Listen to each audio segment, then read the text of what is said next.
Thank you. That's it. Now yes, I know. This is brother Shama. Thank you guys. Let's go to this.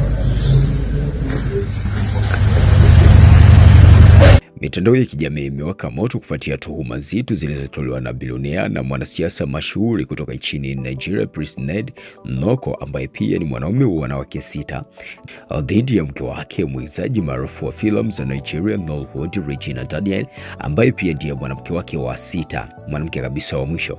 Kupitia chapisho la video kwenye ukurasa wake wa Instagram, Nwoko amemshutumu Regina kwa kile alichokiita vurugu za kupindukia pamoja na matumizi mabaya za dawa ya kulevya pamoja na pombe. Katika maneno yake, Nedi aliandika, hakuwa hivi mwanzo. Kile kinachotokea sasa kimeharibu kabisa utulivu wa familia yetu.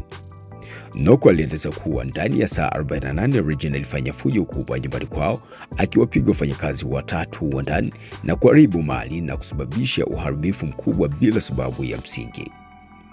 Kwa mjibu wa chapisho hilo la Instagram, nimetoa masharti ya wazi kwake, lazima kubali kwenda kwenye tiba za kuacha dawa za kulevya iwe nje au ndani ya nchi. Igezo naogopa kwa usalama wake.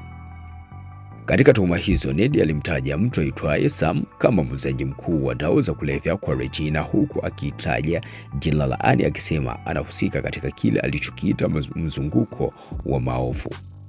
Tukio hili limetikisa jamii ya mtandao, huku baadhi ya mashabiki wakionyesha mshangao, wengine wakimtetea Regina na wengine wakitaka ukweli wa kina juu ya maisha ya kifahari ya wawili hao.